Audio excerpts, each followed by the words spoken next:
Hello friends, welcome to Inata Foods. Rice ரெசிபீஸ்லேயே பார்த்தீங்கன்னா புலாவ்னாலே ஒரு ஸ்பெஷல் தான். அதுலேயும் புலாவில் வெரைட்டிஸ் ஆஃப் புலாவ் ரெசிபீஸ் இருக்கு. அதில் நம்ம இன்னைக்கு ரொம்ப குவிக் அண்ட் சிம்பிளாக அதே சமயம் ஹெல்த்தியாக இருக்கக்கூடிய புலாவ் ரெசிபி தான் நம்ம இன்னைக்கு பார்க்க போகிறோம். இன்னைக்கு நம்ம பார்க்கக்கூடிய ரெசிபி பார்த்தீங்கன்னா புதினா வச்சு ஒரு புலாவ் செய்ய போகிறோம். நான் சொல்கிற டிப்ஸ் அண்ட் ட்ரிக்ஸ் வச்சு ட்ரை பண்ணி பாருங்கள். உங்களுக்கு சாதம் ஒன்றோட ஒன்று ஒட்டாமல் உதிரி உதிரியாக வரும். அதுவும் குக்கர்லேயே நம்ம இன்னைக்கு ரொம்ப சிம்பிளாக குயிக்காக செய்யக்கூடியது ரெசிபி. இந்த ரைஸ் பார்த்தீங்கன்னா ஒரு 4 பேருக்கு சர்வ் பண்ணக்கூடிய அளவில் தான் நான் இன்னைக்கு செஞ்சுருக்கேன். நான் சொல்கிற இந்த டிப்ஸ் அண்ட் ட்ரிக்ஸில் ட்ரை பண்ணி பாருங்கள். ட்ரை பண்ணி பார்த்துட்டு உங்கள் ஃபீட்பேக்ஸை கமெண்ட் பாக்ஸில் தெரிவிங்க. இந்த ரெசிபி செய்கிறதுக்கு நம்ம ஒரு மிக்ஸி ஜார் எடுத்துக்கலாம். அதில் 1 கப் அளவுக்கு புதினா எடுத்துக்கலாம். நான் புதினாவை 2லேருந்து 3 தாட்டி தண்ணியில் அலசி எடுத்து விட்டுருக்கேன். புதினாவை இந்த மிக்ஸி ஜாரில் விட்டுக்கலாம். அதோட 3 பச்சை மிளகாய் சேர்த்துக்கலாம். நான் இன்னைக்கு 3 பச்சை மிளகாய் தான் சேர்த்துருக்கேன். அதிகம் காரம் விரும்புகிறவங்களா இருந்தீங்கன்னா எக்ஸ்ட்ரா பச்சை மிளகாய் சேர்த்துக்கோங்க. ஆனால் நான் சொல்கிற இந்த அளவுலேயே செஞ்சு பாருங்கள், உங்களுக்கு காரம் கரெக்டாக இருக்கும். கொஞ்சமாக தண்ணி விட்டு ஃபைன் பேஸ்ட்டாக அரைச்சிக்கலாம். அரைச்சாச்சு பாருங்க, இந்த மாதிரி ஒரு ஃபைன் பேஸ்டா அரைச்சு எடுத்து வச்சுக்கலாம். இப்போ இந்த ரெசிபி செய்யறதுக்கு ஒரு குக்கர் எடுத்துக்கலாம். அதுல 3 டேபிள் ஸ்பூன் அளவுக்கு நான் இன்னைக்கு கடலெண்ணெய் விட்டு தான் செஞ்சிருக்கேன். எண்ணெய் உங்களோட சாய்ஸ், நீங்க நல்லெண்ணெய் இல்ல வெஜிடபிள் ஆயில் எதுனாலும் யூஸ் பண்ணிக்கலாம். நம்ம விட்டுருக்க எண்ணெய் நல்லா காஞ்சிருச்சு. இப்போ அதுல 2 ஏலக்காய், 3 கிராம்பு, ஒரு பட்டை, ஒரு ஸ்டார் அனீஸ், 1 டேபிள் ஸ்பூன் சோம்பு, 1 டேபிள் ஸ்பூன் சீரகம், ஒரு பிரியாணி இலை விட்டு தாளிப்பு கொடுத்துக்கலாம். எண்ணெய் நல்ல சூடானதும் இந்த தாளிப்பு பொருட்களை விட்டுக்கோங்க. அப்பதான் நம்ம ஸ்பைசஸ் எல்லாமே நல்லா பொரிஞ்சு வரும்.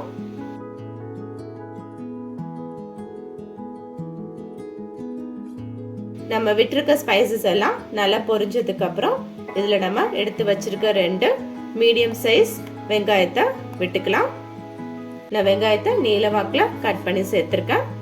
ஒரு கலந்து கொடுத்துக்கலாம். நம்ம விட்டுருக்க வெங்காயம் நல்லா எண்ணெயிலே வதங்கி வரட்டும். இப்போ விட்டுருக்க வெங்காயம் அதிக நேரம் வதங்க வேண்டிய அவசியம் இல்லை. லைட் கலரை சேஞ்ச் ஆனா போதும். ஒரு பிங்கிஷ் கலர்ல சேஞ்ச் ஆகணும். அந்த வரைக்கும் கலந்து கொடுத்துக்கலாம்.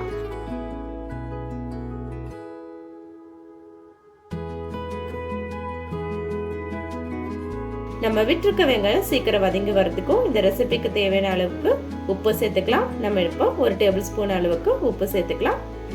சேர்த்து கலந்து விட்டுக்கலாம்.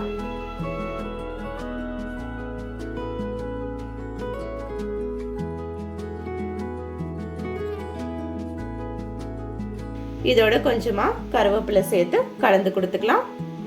நம்ம விட்டுருக்க வெங்காயம் நல்லா வதங்கணும். நல்லா வதங்கினதுக்கு அப்புறம் தான் நம்ம இஞ்சி பூண்டு பேஸ்ட் சேர்க்கணும். அதுக்கு முன்னாடி சேர்த்துறாதீங்க, நம்மளோட ரெசிபிக்கு சுவை கம்மியாயிடும்.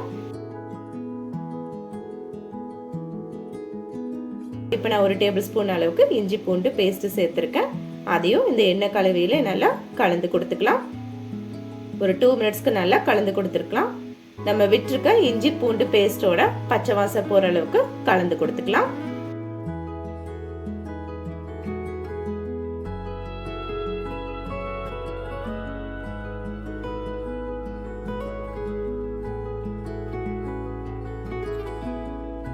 நம்ம விட்டுருக்க இஞ்சி பூண்டு பேஸ்டோட பச்சை வாசம் போயிடுச்சு. இப்போ இதில் ஒரு மீடியம் சைஸ் தக்காளி சேர்த்துக்கலாம். தக்காளி விட்டு நல்லா வதக்கி கொடுத்துக்கலாம். நம்ம விட்டுருக்க தக்காளி நல்லா சாஃப்டா மேஷியா வரணும், அந்த அளவுக்கு வதக்கி கொடுத்துக்கலாம். அடுப்பை மிதமான தீயில வச்சு செய்யுங்க, ஹை ஃப்ளேம்ல வச்சிட வேண்டாம். வதங்கட்டும், நல்லா எண்ணெய் பிரிஞ்சு வரட்டும், அந்த அளவுக்கு நல்லா வதங்கி வரட்டும். எங்களோட இனோட்டா ஃபுட் சேனலில் பார்த்தீங்கன்னா நிறைய veg and non veg recipes, sweet recipes எல்லாமே அப்லோட் பண்ணியிருக்கோம். வெரைட்டிஸ் ஆஃப் புலாவ் ரெசிபீஸும் இருக்கு, பிரியாணி வெரைட்டிஸ் இருக்கு. விருப்பப்படுறவங்க செக் பண்ணி பார்த்துக்கோங்க. இப்போ நம்ம அரைச்சி வச்சிருக்க புதினா பேஸ்ட்டை இந்த எண்ணெய் கலவையில் விட்டுக்கலாம். விட்டு நல்லா ஒரு வதக்கி கொடுத்துக்கலாம். தண்ணி எதுவும் இதில் சேர்க்க வேண்டாம். நல்லா கலந்து கொடுத்துக்கலாம். எண்ணெயிலே நல்லா வதக்கி கொடுத்துக்கலாம். ஏன்னா நம்ம புதினா பச்சை மிளகாய் பச்சையாக தான் அரைச்சோம். அதனால அது புதினா பச்சை மிளகாயோட அந்த பச்சை வாசம் போற அளவுக்கு நல்லா எண்ணெயிலே வதக்கி கொடுத்துக்கலாம். எண்ணெயிலே வதங்கி வரட்டும்.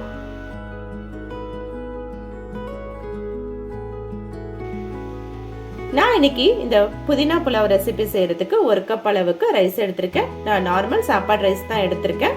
நான் இதை 2ல இருந்து 3 தாட்டி அலசி ஒரு 20 மினிட்ஸ்க்கு ஊற வச்சு எடுத்திருக்கேன். அது நீங்க பாஸ்மதி ரைஸ்ல செய்யறதா இருந்தா 30 மினிட்ஸ்க்கு ஊற வச்சுக்கோங்க. இப்போ இந்த ரைஸ்ல இருக்க தண்ணி எல்லாத்தையும் நல்லா வடிச்சு எடுத்துட்டேன். ரைஸை மட்டும் இந்த புதினா எண்ணெய் கலவையில விட்டுக்கலாம். விட்டு நல்லா வதக்கி கொடுத்துக்கலாம்.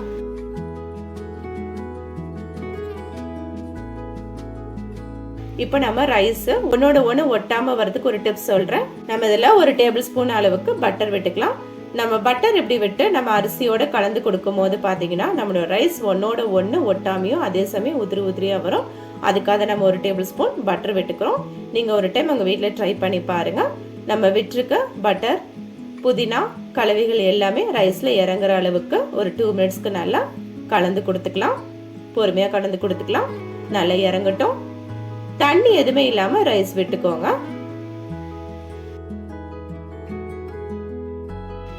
பாஸ்மதி ரைஸ்ல செய்யறதா இருந்தாலும் இந்த மாதிரி நீங்க கலந்து கொடுத்துக்கலாம். ரைஸை உடையாம பொறுமையா கலந்து கொடுத்துக்கோங்க. நம்ம விட்டுருக்க பட்டர் எல்லாமே நல்லா உருகி வந்துருச்சு. ரைஸோட நல்லா கலந்துடுச்சு.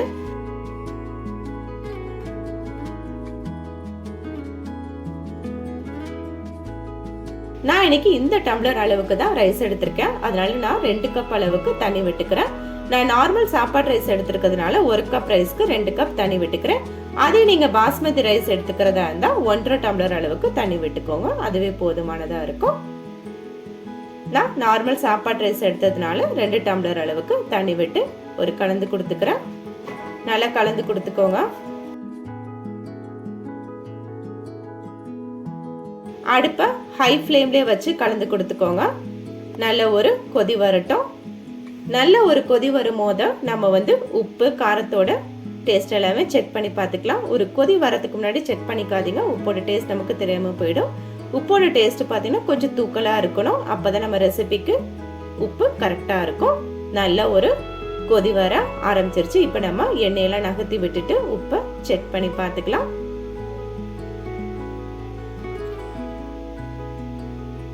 உப்பு எனக்கு கரெக்டாக இருக்கு. இப்போ குக்கரோட லிட்டை க்ளோஸ் பண்ணிட்டு விசில் விட்டுக்கலாம்.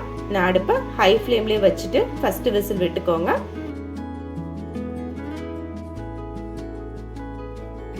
உங்க குக்கர் தகுந்த மாதிரி நீங்க விசில் விட்டுக்கோங்க.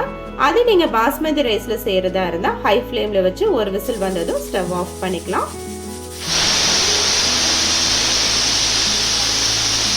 ஒரு விசில் வந்துருச்சு. இப்போ ஸ்டவ்வை ஸ்லோ ஃப்ளேம்ல வச்சுக்கலாம். ஸ்லோ ஃப்ளேம்ல விட்டு செகண்ட் விசில் வந்ததும் ஸ்டவ்வை ஆஃப் பண்ணிக்கலாம்.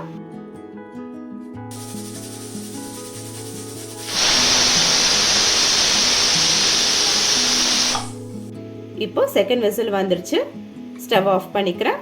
ஒரு 5 மினிட்ஸ் ஸ்டீம் ஆடுங்கட்டும். ஸ்டீம் ஆடுங்கனது நான் உங்களுக்கு குக்கர் லிட் ஓபன் பண்ணி காட்டுறேன். வாவ், பாருங்க நம்மளோட சுவையான அதே சமயம் ரொம்ப ஹெல்த்தியான புதினா புலாவ் ரெடி ஆயிடுச்சு. நான் உங்களுக்கு இந்த ரைஸை எடுத்து காட்டுறேன். பாருங்க நம்ம ரைஸ் ஒன்னோட ஒன்று ஒட்டாம நல்லா உதிரி உதிரியா வந்திருக்கு. பிசு பிசுப்பு தனிமே இல்லை. நம்ம ரைஸும் நல்லா வெந்திருக்கு. வீடே பார்த்தீங்கன்னா மணமா இருக்கு. எடுத்து காட்டுறேன் பாருங்க. ஒன்னோட ஒன்று ஒட்டவே இல்லை. நான் சொல்ற இந்த மெஷர்மெண்ட் அளவுல நீங்க உங்க வீட்டில் ட்ரை பண்ணி பாருங்க.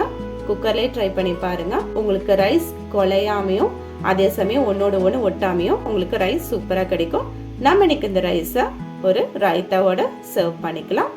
நான் இன்னைக்கு செஞ்சிருக்க அளவு பார்த்தீங்கன்னா 4 பேருக்கு சர்வ் பண்ணக்கூடிய அளவு நம்ம சூடாக சர்வ் பண்ணிக்கலாம். நீங்கள் உங்கள் வீட்டில் இந்த ரெசிபியை செஞ்சு பாருங்க. செஞ்சு பார்த்துட்டு உங்கள் ஃபீட்பேக்கை கமெண்ட் பாக்ஸில் தெரிவிங்க. மீண்டும் உங்களை அடுத்த ரெசிபியில் மீட் பண்ணும் வரை பாய். Take care.